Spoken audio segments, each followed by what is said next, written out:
মুহতারাম হাজিরিন, আজকের খুতবার আলোচ্য বিষয় হলো আমল কবুল করার গুরুত্ব প্রয়োজনীয়তা। আমল আল্লাহ পাকের দরবারে কবুল করার গুরুত্ব প্রয়োজনীয়। আমরা যে দীর্ঘ মাস সময় নিয়ে আমরা রোজা রেখেছি, তারাবির নামাজ পড়েছি, জিকির আজকার করেছি, খতমে কোরআন করেছি, দান খায়রাত করেছি, অনেক অনেক আমল করেছি। আল্লাহ আমাদের যাদেরকে তৌফিক দিয়েছেন, মাহে রমজান থেকে আমরা আমল বেশি বেশি করে ফায়দা উপকার লাভ করেছি।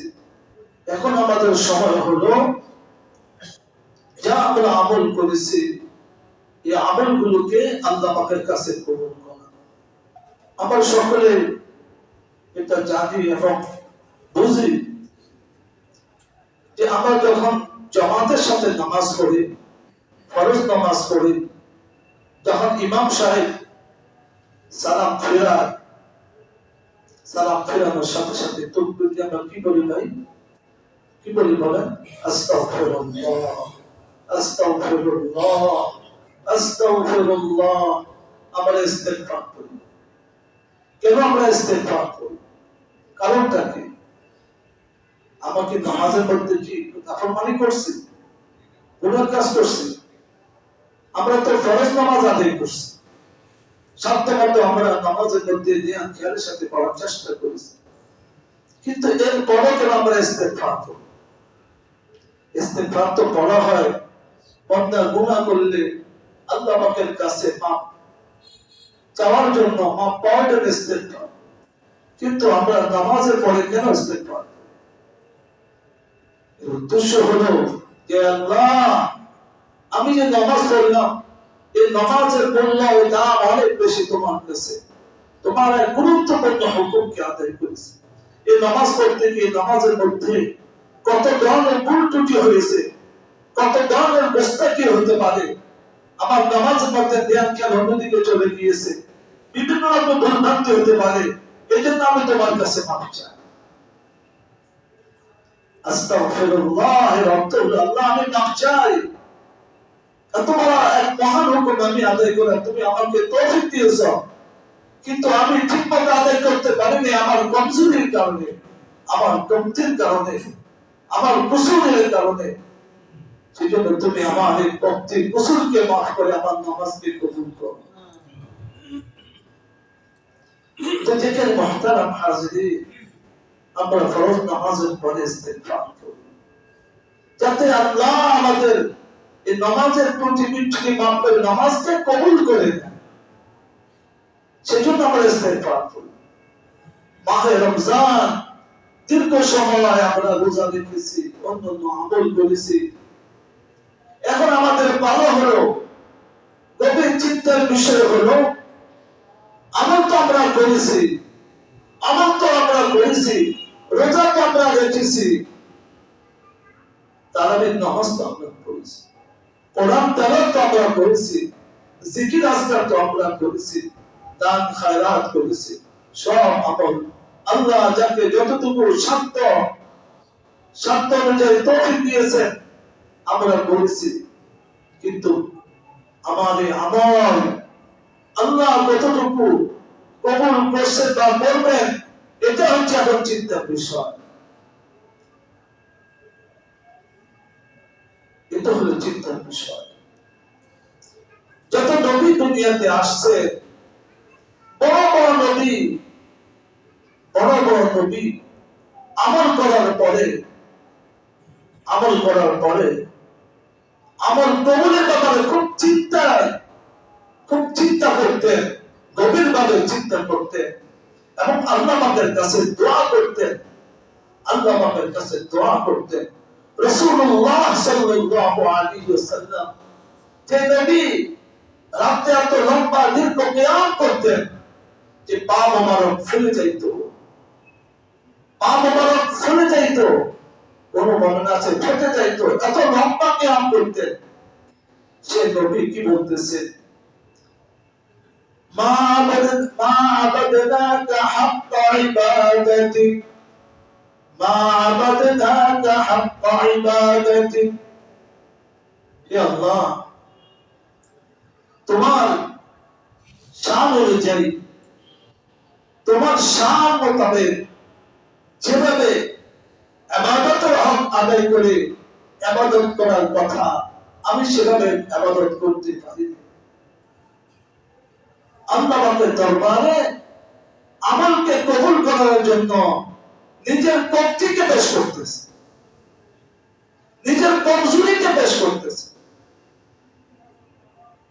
আমাদের বাড়িতে মেহমান আসলে এত আপ্যায়ন, এত ব্যবস্থাপনা, এরপর আমরা কি বলি? অনেক গোসল হয়েছে, অনেক করতে হয়েছে, মেহমানদারি ঠিক মতো করতে পারিনি, মাফ করে দিয়ে যাতে সামনে আরো ভালোভাবে করতে বলি কিনা, কি বলেন না? ইমাম আল আযম তিনি নবীজি সাহাবীদের থেকে সরাসরি হাদিস গ্রহণ করেছেন। ওনার বিষয় আসছে 40 বছর এশার ওযু দিয়ে ফজর নামাজ আদায় করেছেন। একবার তিনি মসজিদে হারামে তওয়াফ করে যখন নফল নামাজ তিনি পড়ে দোয়া করতেছিলেন, বলতেছিলেন, মা আবাদনাকা হাক্কা ইবাদাতি, মা আবাদনাকা হাক্কা ইবাদাতি, ইয়া আল্লাহ, আমি তোমার ইবাদতের পুরো হক আদায় করতে পারিনি। ইয়া আল্লাহ, আমি তোমার ইবাদতের পুরো হক আদায় করতে পারিনি। কি বুঝলাম না? এত ইবাদত করেছে, এত ইবাদত করেছে, এরপর আল্লাহ পাকের কাছে নিজের ভক্তি পেশ করতেছে, ইবাদতের কমজোরি পেশ করতেছে, যাতে আল্লাহ তো দেখতেছেন তার বান্দা কত আমল করেছে, এরপরে সে ভক্তি পেশ করতেছে, কমজোরি পেশ করতেছে, নিজের তাওয়াজু প্রকাশ করতেছে। আল্লাহ তো খুশি হয়ে যায় যে আমার বান্দা এত ইবাদত করার পরে সে তার ভক্তিকে পেশ করতেছে। আজ মুহতারাম আমার আপনার অবস্থা, আমার অবস্থা, আমি তো চিন্তা করি একটু মসজিদে বেশি আসলে আমরা আমাদের ছেলেরা চলে হাঁটি রাস্তায়, এরকম মানুষ আমি মসজিদে আসছি, নামাজ পড়তেছি, একটু বেশি ইবাদত করলে নিজের মধ্যে একটা ভাব চলে আসে।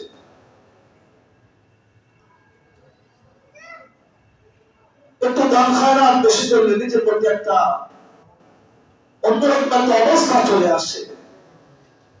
ইবাদত বন্দেগী আমার তো একটু বেশি হয়ে গেলে আমার মধ্যে রিয়া চলে আসে। তাহলে আমার ইবাদত কিভাবে কবুল হবে? কোন অবস্থাতে যত আমি ইবাদত করি, যত দান খায়রাত করি, যত আমল করি, সব আমল আল্লাহ পাকের আযমতের সামনে, আল্লাহ পাকের হুকুমের, আল্লাহ পাকের শানের সামনে সব তুচ্ছ, সব তুচ্ছ। কোন অবস্থাতে আমার মধ্যে যেন, আমার ইবাদতের মধ্যে যেন মুহতারাম হাজিরিন ভাব না আসে, আমার ইবাদতের মধ্যে যেন, আমার অন্তর মধ্যে জান্নাত পরিমাণ যেন রিয়া না আসে। খোদায়ে পাকের কাছে দোয়া করা, ইয়া আল্লাহ, রিয়া মুক্ত আমল করার তৌফিক দাও, রিয়া মুক্ত আমল করার তৌফিক দাও, লৌকিকতা থেকে তুমি আমাদেরকে মুক্ত রাখো। আমি কষ্ট করলাম, আমল করলাম, ইতিকাফ করলাম, কিন্তু আমার অন্তরের মধ্যে একটু হলেও মানুষ দেখানো মনোভাব আছে, সব বেকার হয়ে যাবে, সব বেকার হয়ে যাবে, সব বিফল হয়ে যাবে, বিফল চলে যাবে। এজন্য মুহতারাম আমলের শুরু মাস্টার শেষে আমি আমার অন্তরকে জিজ্ঞাসা করব, হে মন, তুমি যে আমল করছো কার জন্য করছো, কিসের জন্য করছো? নিজের মনকে জিজ্ঞাসা। মন যদি বলে যে মানুষ একটু আমাকে দেখো, আমি খুব ইবাদত গুজার, সাথে সাথে ইস্তেগফার করব, আয় আল্লাহ নফস তো আমি অনেক মোটা হয়ে গেছে, এই নফসটা আমি কন্ট্রোল করতে পারতেছি না। ইউসুফ আলাইহিস সালাতু ওয়াসালাম বলতেছে ওয়া মা উবারিউ নাফসি ইন্নান নাফসা লাআম্মারাতুম বিসসু। বড় নবী ইউসুফ আলাইহিস সালাম বলতে আল্লাহ আমি নফসে আম্মারা থেকে পানা চাই। সাথে সাথে আল্লাহ আল্লাহ আমার নফস থেকে চলে আসছে, আমি তাই জন্য আমল করি নাই, আমি তো করছি আপনার সন্তোষের জন্য, আপনাকে রাজি করার জন্য। আমাকে হাতে আসা, কষ্ট করা, কুরবানি করা সব আপনার সন্তোষের জন্য। আমার অন্তর করে দান করা সব আপনার সন্তোষের জন্য। আমার ইতিকাফ, আমার রোজা, তারাবি আল্লাহ সব আপনার সন্তোষের জন্য। ইবাদতের পরেও দেখব যে আমি যে আল্লাহর সন্তোষ করেছি, আমার দিলের মধ্যে যেটা ইস্তেজার আছে কিনা, এটা উপস্থিত আছে কিনা, যে আমি এই ইবাদত আল্লাহর জন্য করেছি, শেষ পর্যন্ত এটা আছে কিনা। ইব্রাহিম আলাইহিস সালাতু ওয়াস সালাম বাইতুল্লাহ নির্মাণ করেছেন। وإذ يرفع إبراهيم القواعد من البيت وإسماعيل ربنا تقبل منا إنك أنت السميع العليم। এত বড় কাজ করছেন, এত বড় কাজ আল্লাহ এই নবীর দ্বারা করাইছেন, কিন্তু তিনি আজিজি কিসানি প্রকাশ করেছেন। হে আল্লাহ বাইতুল্লাহ তো নির্মাণ করলাম, মেহেরবানি করে কবুল করে দাও। তাকাব্বাল রব্বানা তাকাব্বাল মিন্না, হে আল্লাহ আমাদের থেকে কবুল করে নাও। কবুলের ব্যাপারে বেশি ফিকির করতেছেন। সূরা ইব্রাহিমের শেষে বলতেছেন রব্বি জাআলনি মুকিমাস সালাতি ওয়া মিন যুররিয়্যাতি রব্বানা ওয়া তাকাব্বাল দুআ। শুধু কবুল কিভাবে করবে সেই ফিকির, সেই চিন্তা সামনে রেখে আল্লাহ পাকের কাছে দোয়া করবে। আল ইমরানের মধ্যে ইব্রাহিম আলাইহিস সালাতু ওয়াস সালামের স্ত্রী তিনি মানব করেছেন রব্বি ইন্নী নাযারতু লাকা মা ফি বাতনি মুহাররামান ফাতাকাব্বাল মিন্নী। ইব্রাহিমের স্ত্রী মানব করছেন কি বলছে, হে আল্লাহ মুহাররাম শুধু আপনার জন্য আমি মানব করলাম, শুধু বলছে শুধু আপনার জন্যই মানব করলাম। আমার এই গর্ভের মধ্যে যে সন্তানটা আছে এটা শুধু আপনার ঘরের জন্যই আমি এটাকে অর্থ করলাম, মানব করলাম। ফাতাকাব্বাল মিন্নী, আপনি এটাকে কবুল করে নেন। বন্দার যদি কোন আমল কবুল হয়ে যায়, বন্দার যদি খুব খেয়াল করে শুনি ভাই, আমারও ফায়দা দেয়, আপনাদেরও ফায়দা হয়, আল্লাহ আমাকেও ফায়দা দেয় আলোচনা থেকে, আপনাদেরকে আল্লাহ তৌফিক দান করেন। কোন আমল যদি আপনি করেন, কোন আমল যদি আপনি জারি করে দেন, এই আমল যদি আল্লাহর কাছে কবুল করাই দিতে পারেন, দুনিয়ার কোন শক্তি নাই এই আমলকে জারি রাখার ব্যাপারে প্রতিবদ্ধকতা সৃষ্টি করবে। কেউ যদি আপনার এই অব্যাহত আমলকে বন্ধ করতে চায়, আল্লাহ তাকে ধ্বংস করে দিবে। আবার আমার শাহ ইব্রাহিম আলাইহিস সালাতু ওয়াস সালামের এই নির্মিত বাড়ি কবুল হয়ে গেছে, আল্লাহর কাছে কবুল করেছে।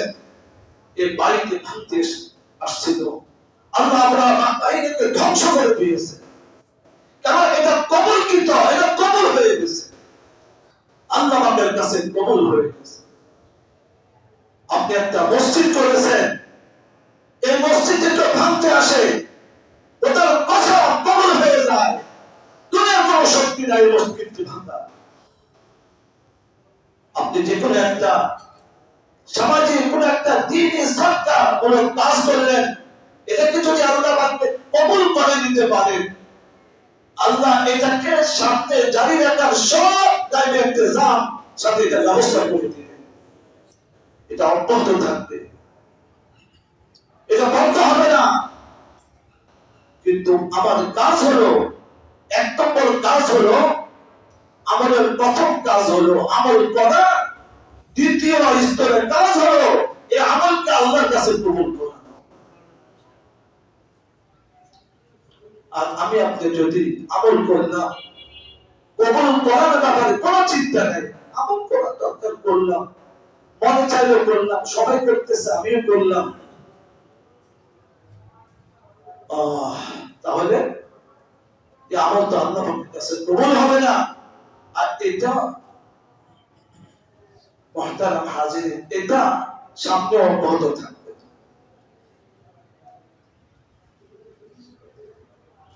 একজন দুলহান,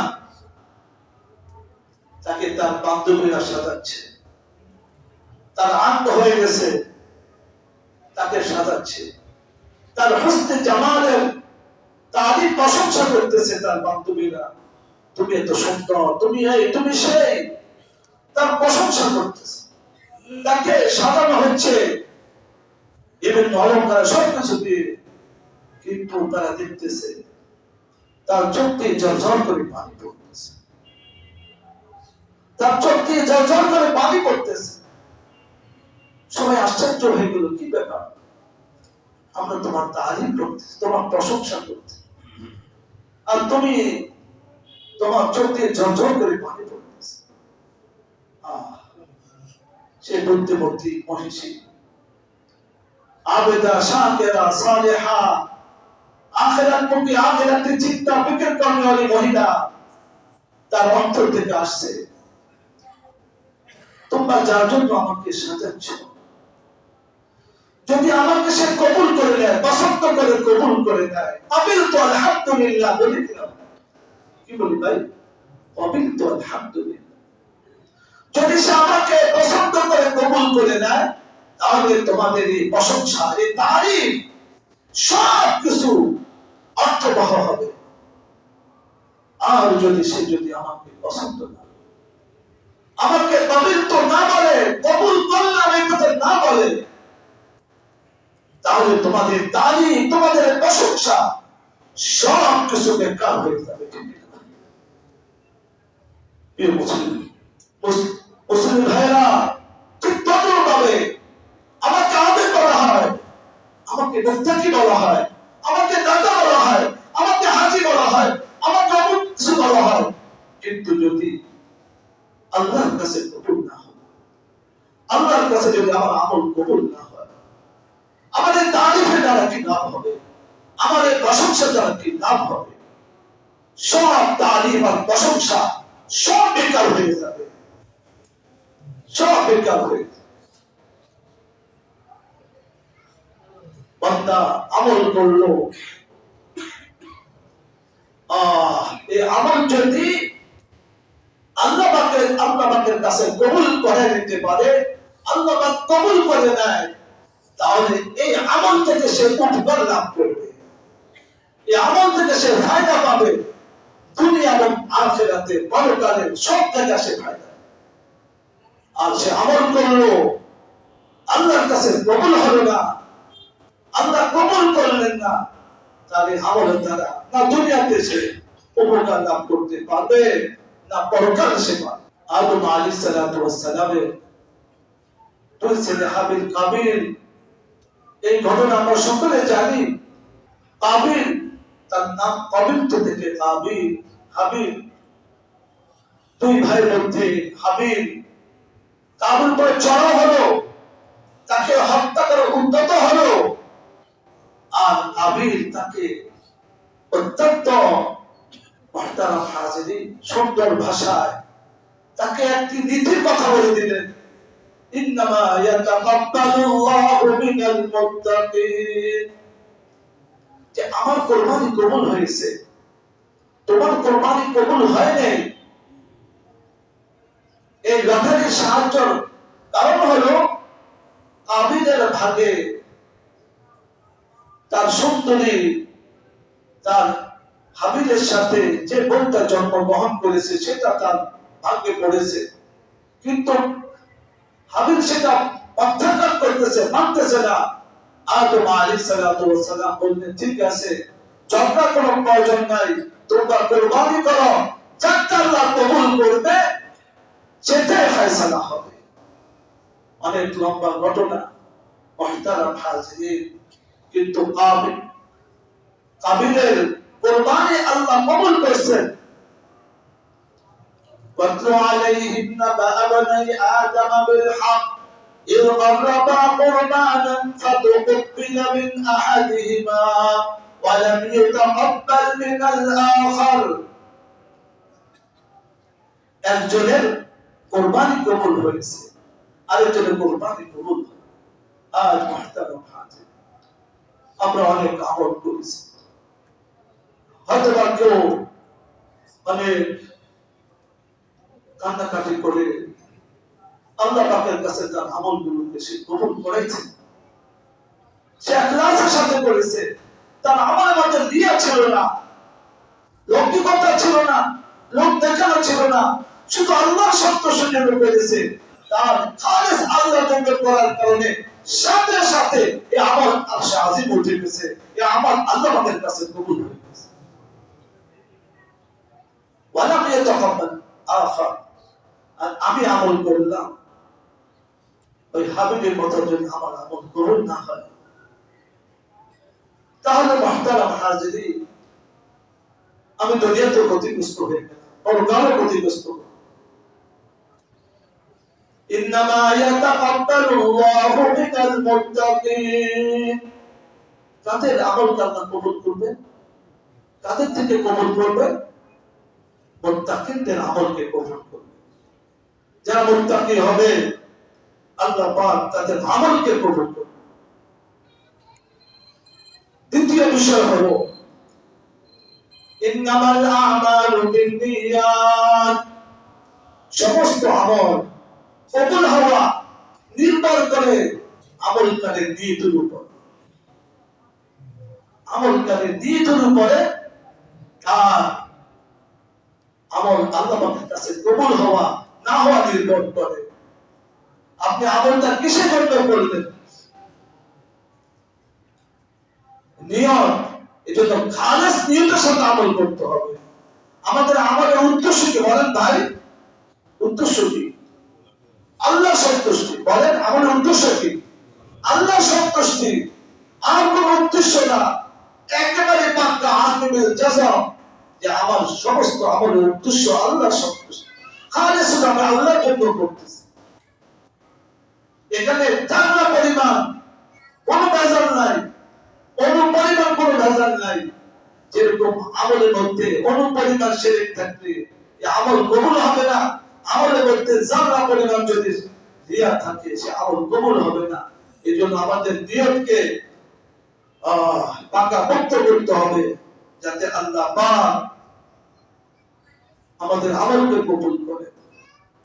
কোরআনে কারীমে বিভিন্ন আয়াতের মধ্যে আছে ওয়াবতিগা ওয়াজহিল্লাহি, যে আল্লাহর রাজা সন্তুষ্টির জন্য আমল করা। 3 নম্বর এটা, একটা নিয়ত খালিস করা, 3 নম্বর হলো আল্লাহর সন্তুষ্টির জন্য আমল করা। তাহলে মুহতারাম হাজিরিন, আমার আমল আল্লাহ পাকের কাছে কবুল হবে। বলে দেখেন, কোন ব্যক্তি ফলের দোকানে গেছে, ফলওয়ালা ফলের মার্কেটে বিভিন্ন আইটেমের ফল সাজায় রাখছে, ক্রেতা বাজারে গিয়েছে ফল কেনার জন্য, ক্রয় করার জন্য। এক একটা দোকানে যায় ফল দেখে, এক দোকানে গেল বিভিন্ন কোন আইটেমের ফল, কিন্তু সে একটা ফল সে ধরতেছে না। কেন? তার ফল একটা পছন্দ। আরেক দোকানে গেছে, কিছু পছন্দ হলো, কিছু পছন্দ হয়নি। আরেক দোকানে গেল, মাশাআল্লাহ ওই দোকানে ফলগুলো প্রত্যেকটা তার পছন্দ হয়েছে। এই ব্যক্তি ওই দোকান থেকে তার পছন্দ নিয়ে সব ফলগুলোকে সে ক্রয় করে নিয়েছে। আর যাদের ফল পছন্দ হয়নি, সকাল থেকে সন্ধ্যা পর্যন্ত এই লোকটা দোকানে বসে আছে, কাস্টমার আসে, ক্রেতা আসে, দেখে চলে যায়। কাস্টমার আসে, তার পণ্য দেখে চলে যায়। সকাল থেকে সন্ধ্যা পর্যন্ত একটা কাস্টমারে তার পণ্যকে ক্রয় করলো না, তার পণ্যকে কবুল করলো না, গ্রহণ করলো না, মহিতারাম সে হতাশ হয়ে পুরা তার দিনটা বেকার গেল, তার অর্থ সব কিছু বেকার হয়ে। ঠিক তো দুর্ভাবে মহিতারাম হাজির, আমি আমল করলাম, আমার আমলের মধ্যে যা কিছু পূর্বে বলা হয়েছে সব কিছু আছে, কিন্তু কবুল হলো না, তাহলে সব বেকার হবে, আমি হতাশ হয়ে যাব। এই জন্য আমাদের প্রধান কাজ হলো আমাদেরকে আল্লাহ পাকের কাছে আমলকে কবুল করে, আর এই কবুল করানোর জন্য আমাদেরকে বেশি বেশি ইস্তেগফার করতে হবে। আমাদেরকে বেশি বেশি এখন থেকে ইস্তেগফার করতে হবে। আস্তাগফিরুল্লাহাল আযীম, আস্তাগফিরুল্লাহ রাব্বি মিন কুল্লি যামবি ওয়া আতুবু ইলাইহি। ইয়া আল্লাহ, আমি নাখান্দা নাচি যতবার তুমি আমাকে তৌফিক দিয়েছো, টুকটাক দশমান আমল করেছি, এর মধ্যে কতটা আমি ভুল হয়েছে, মেহেরবানি করে আমার ভুলগুলো মাফ করে তুমি কবুল করে দাও। ইস্তেগফার সমস্ত রোগের মহা ঔষধ। ইস্তেগফার দ্বারা আমি যে মাহে রমজানে আমল করলাম, ব্যবসায়িক এরকম করতে যদি ক্রেতারা গ্রহণ না করে, এটা তার জন্য মহা সংকট, মহা মুসিবত। কিনা কি বলে ঠিক কিনা ভাই? আমি যদি আমল করলাম, আল্লাহ কবুল যদি না করে, এটা আমার জন্য মহা সংকট, মহা মুসিবত। এই জন্য যত বড় বান্দা যত বড় মুসিবতে পড়ুক না কেন, ইস্তেগফার হচ্ছে মহা সংকট থেকে উদ্ধার পাওয়া, নাজাত পাওয়া বড় একটা আমল। ইমাম আহমদ ইবনে হাম্বল রাহিমাহুল্লাহ তিনি একবার সফরে বের হয়েছে, সফর করতে করতে রাত হয়ে গেছে, আশপাশে কোনো ঘর বাড়ি নেই, একটা মসজিদ পেয়েছে, মসজিদে তিনি এশার নামাজ পড়লেন, মসজিদে তিনি থাকতে চাইলেন, কিন্তু মসজিদওয়ালারা বলল আমাদের মসজিদে থাকা যাবে না, বলে আমি তো মুসাফির, বলছে না কোন অবস্থায় থাকা যাবে, বের হয়ে যান। এশার নামাজ পড়ে বের হয়ে গেল, কোথায় থাকবেন রাত, গভীর রাত্রে দেখতেছে তুন্দুলওয়ালা দোকানের মধ্যে তুন্দুল বানাচ্ছে, লোকরা নিয়ে যাচ্ছে। তুন্দুলওয়ালাকে বললো যে ভাই আমি রাতটা শুধু কাটাবো, তোমার পাশে কি থাকতে পারি? বলে হ্যাঁ, বসে রেখে থাকে। তখন দেখতেছে তুন্দুলওয়ালা তুন্দুল বানাচ্ছে আর ইস্তেগফার করতেছে, আস্তাগফিরুল্লাহ আস্তাগফিরুল্লাহ আস্তাগফিরুল্লাহাল আযীম আল্লাযী লা ইলাহা ইল্লা হুয়াল হাইয়ুল কাইয়্যুম ওয়া আতুবু ইলাইহি লা হাওলা ওয়া লা কুওয়াতা ইল্লা বিল্লাহিল আলিয়্যিল আযীম। ইস্তেগফার করতেছে। উনি আশ্চর্য হয়ে গেলেন, আরে এ তুন্দুলওয়ালা সারাক্ষণ সে ইস্তেগফার করতেছে। আমরা যদি কোন রিকশাওয়ালা, কোন সাধারণ মজদুর রাস্তার মধ্যে ইস্তেগফার করে, আমরা আশ্চর্য হবো কিনা? কি বলবো? তুন্দুলওয়ালা ইস্তেগফার করতেছে।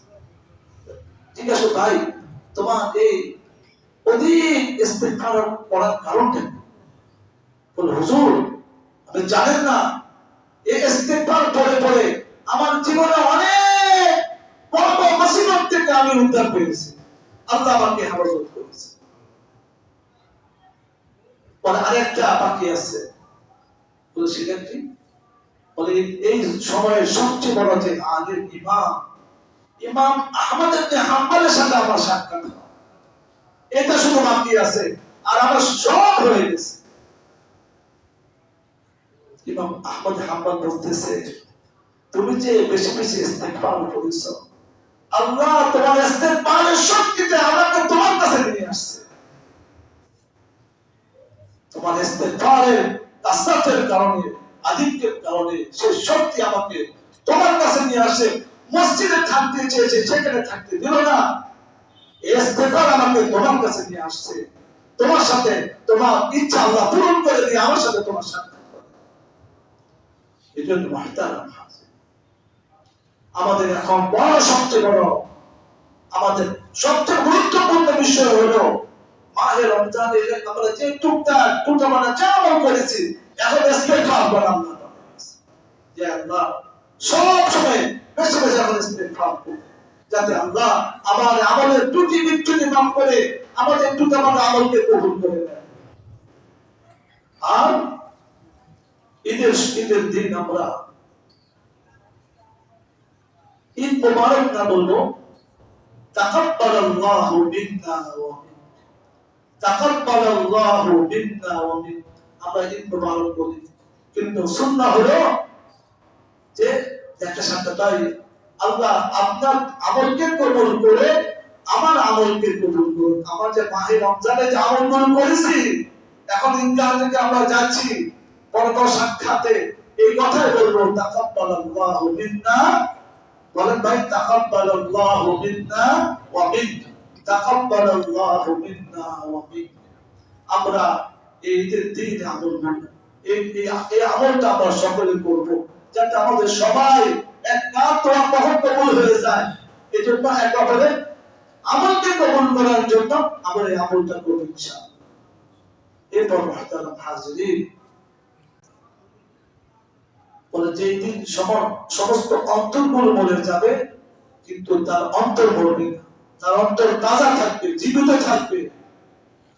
এই জন্য আমরা রোজা শেষ করে ফেললাম মানে আমাদের শেষ হয়ে যায়নি এখনো। এই জন্য ঈদের রাত্রে আমরা চেষ্টা করবো আমল করার। আর এই যে আমরা আমলগুলো করেছি একটু শরীয়তের হুকুম পালন করি, যাতে গুনাহ না হয়ে যায়। ঈদের রাত্র হোক, ঈদের পরের দিন হোক, অথবা ঈদের মার্কেটিং হোক, আমরা গুনাহ থেকে বেঁচে থাকি। নজরকে হেফাজত করব, নজরকে হেফাজত করব। আপনার সাথে একজন আফা এবং খালাম্মা পড়ে গেল এত সুসজ্জিত অবস্থায়, মানুষের একটা দৃষ্টি দ্বারা আল্লাহ পাক আল্লামা আব্দুল নসির রাহিমাহুল্লাহ তাআলা 4 লাখ সাকরি ছিল, তিনি নদীর পাড়ে যাচ্ছেন, 31টা মেয়ে বসে আছে, শুধু একটু তাকাইছে, দৃষ্টি পড়ে গেছে। আল্লাহ পাক শিক্ষার জন্য তার সিনা থেকে ইলমে মারিফাতের নূর মুহূর্তের মধ্যে উঠে গিয়েছে। বললেন হুজুর কোথায় যাচ্ছেন? ওই মেয়েকে বলতেছে আমি তোমাকে বিবাহ করব। বলতেছে আমি তো খ্রিস্টান। বলে কোনো অসুবিধা, বলে আমার বাবাকে প্রস্তাব দাও। বলছে আমরা তো খ্রিস্টান। বলে অসুবিধা নাই, আমি তোমার মেয়েকে বিবাহ। শর্ত এই খ্রিস্টানটা যে কি খায় জানি ভাই, ওরা কিসের বস্তু খায়? আর শুকরের বস্তু, শুকর পালতে হবে, আর 10 বছর শুকর পালতেছে। আর এখান থেকে পরিধানটা সাইকেল আল্লাহ যে সাইকেল উসিলায় তার রুহানি তাওয়াজ্জু, তার মেহনতে তোমাকে আমরা চিনছি, তোমাকে পেয়েছি। লাখো সাইকেল পরিধানের দোয়ায় আল্লাহ পাক আবার তাকে ফিরে নিয়ে আসে। এই জন্য আমরা যে আমলগুলো করছি আল্লাহ পাক অনেক নূর আমাদেরকে দান করেছেন। ভাবি আসসালামু আলাইকুম, বস কেমন আছেন? আপা কেমন আছেন? খালতো ভাই কেমন আছেন? তাই সাক্ষাৎ করলাম, আমল শেষ হয়ে যাবে। এই জন্য মুহতারাম হাজিরিন, চেষ্টা করবো। আমরা তো সামাজিক ভাবে এগুলো অভ্যস্ত হয়ে গেছি, এখান থেকে ফিরে আসা কঠিন, কিন্তু আমার মাহে রমজানে নূর আমলের নূর যদি আমি রাখতে চাই, রুহানিয়ত রাখতে চাই, তাহলে সর্বপ্রকারের গুনাহ থেকে আমাদেরকে নিজেদেরকে ফিরে রাখতে হবে। আল্লাহ আমাদের সবাইকে তৌফিক দান। মুহতারাম হাজিরিন, মাহে রমজানের জুমাতুল বিদা, শেষ রমজান, দান খায়রাতের শেষ সময়গুলো। এই জন্য একটা সাদকাতুল ফিতর আমরা সকলে দিব। ঈদের নামাজের যখন আমরা পড়তে যাবো তার আগে আদায় করে দিবে, এখন আদায় করলে হবে। গরিব মানুষের দিলে সে তার জরুরত পুরা করে নেবে, এই জন্য আমরা সাদকাতুল ফিতরে দিব। আরেকটা হলো আজকে মসজিদে অংশগ্রহণ করে তারা জানে তারা যে এই মসজিদে যারা দান খায়রাত করে, আমি কিয়ামুল লাইল সব সময় তাদের জন্য দোয়া করি, সব সময় তাদের জন্য দোয়া করি। আমার এই দোয়া আপনাদের সকলের জন্য। এই জন্য আপনার কাজ করেন মসজিদের জন্য, যাতে মসজিদ সুন্দরভাবে চলতে পারে। আল্লাহ পাক আমাদের সবাইকে মসজিদে দানে শরীক হওয়ার তৌফিক দান করেন।